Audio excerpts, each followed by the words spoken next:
Hey guys, I'm Nick, and on this episode of the Scran Line, I'm going to show you guys how to make these birthday cake macarons. Now, I should probably start this off by saying, you guys probably don't know this about me, but I'm actually obsessed with macarons.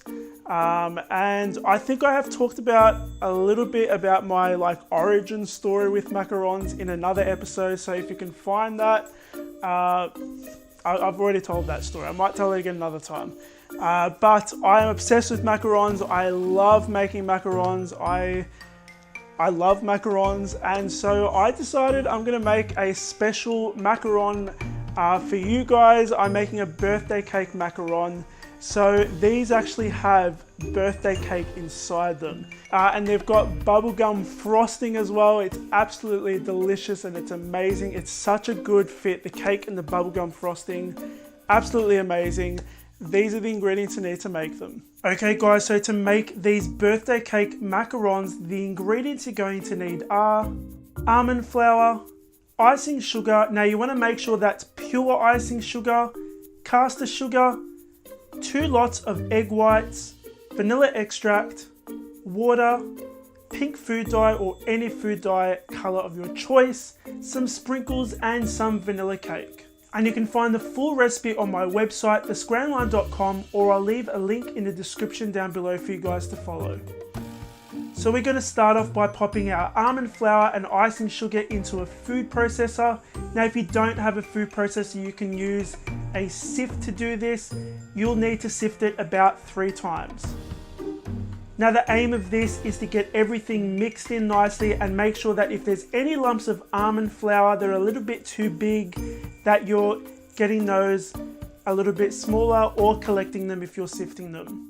So once everything is mixed in beautifully, we are going to pop that into a large mixing bowl and pour our egg whites on top. So 1 portion of our egg whites, and mix that until it reaches a paste texture. Now it's going to seem at first like it's not going to get to a paste, but trust me, it will. Cover that with plastic wrap and set it aside. We're going to move on to making our syrup next. So pop your sugar and water into a small saucepan. Just give it a very gentle stir to begin with. Don't stir it too much, just to get it going. So pop in a candy thermometer, and it's really important that you use one of these because you want to get it to the exact temperature. Now while this thing is bubbling away, it's bubbling some sugar on the sides of our pot. We want to use a brush and a little bit of water to brush those back down into the syrup. Once we reach 115 degrees Celsius, we want to pop our egg whites on in our mixer to start whisking up and frothing up. Once we reach 118 degrees Celsius, we're going to very, very slowly pour that very hot syrup into our egg whites while the mixer is on medium-high speed. Now it's important that you do this slowly, otherwise you'll cook your egg whites. Once you've got everything in there, add your vanilla and pink food dye. Now I'm using a lot of pink food dye because I want these nice and pink.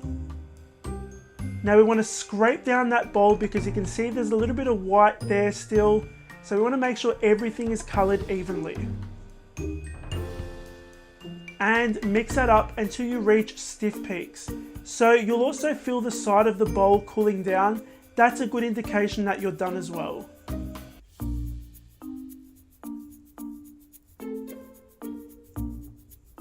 If you can turn the bowl upside down and nothing falls out, you know that you've reached stiff peaks. And we're ready to move on to our next bit. So we're going to place about a spatula full of our meringue into that almond mixture from earlier, and we want to gently fold that in until it's nice and smooth. Then you can add the rest of your meringue, and this bit is super important, guys. This is the part where most people go wrong. It's in the mixing stage. So the way I do it, and a lot of people do it differently, but the way I do it is I go around and through the center. Now some people will count the amount of times they do this. I don't think that's important. The most important thing to look for is the consistency of this batter. So we want to reach a ribbon stage, and once it's falling off the spatula like a ribbon, like you can see here, it's not quite ready yet. So we keep mixing 2 at a time and keep testing. Okay, so you can see this is nice and ribbony now, and our ribbon disappears after about 10 seconds. Perfect time to stop. So we want to dab a little bit underneath our baking paper on our baking trays, and this is going to stop our baking paper from flopping around our oven. So I'm using a large round tip nozzle to pipe my macarons, and we're going to use a large jug or a cup to help our piping bag stay up while we pour our batter into it. So you want to twist the end, and we're ready to start piping. So you want to pipe these macarons about 3 centimeters in diameter. Don't pipe them too big because they will spread a little, and you want to make sure that you pipe them about 3 centimeters apart from each other.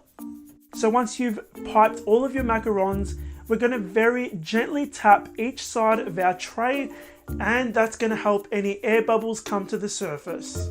To finish these off, we're going to sprinkle some hundreds and thousands on top, and we're going to set these aside to dry for 30 minutes.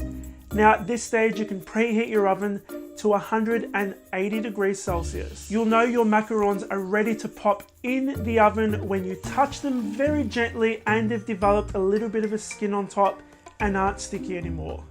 So we're going to bake these for 10 minutes, making sure that they don't get too golden. You don't want to get color on them. If you can see that your oven is causing color on one side, turn them around about halfway through. While our macarons are baking and cooling, we're going to prepare our buttercream frosting by adding a bit of bubblegum essence and blue food dye. Again, you can choose any color you like, and mix that in well. Now I'm using a piping nozzle to cut out little discs about 1 centimeter in diameter of my cake. Our macarons have baked, and you can see they're beautifully done. Nice feet at the bottom, so that little disc around, that's called feet, and it's got a nice crispy even shell. So I'm going to frost these using a star nozzle, and we're going to put a little dab in the center to start with, just to help our little cake discs stick on better, and pipe little bubbles around the sides. Nice and fancy like. It is a birthday party after all, or you can pretty much have these any time of the year that you like. So a final dab on the center and stick on the other side of your macaron, and that's pretty much it. Okay guys, so those were my birthday cake macarons. I hope you enjoyed watching this video. If you did, make sure you hit the like button. Now just a word of warning, okay? I'm one of those people who hate it when people say macaroon. A macaroon and a macaron are completely different things. So if you're leaving a comment down below, please delete the extra O or I will not respond. I hate it. It's a pet hate of mine. They're two different things. Macaroon, macaron, different.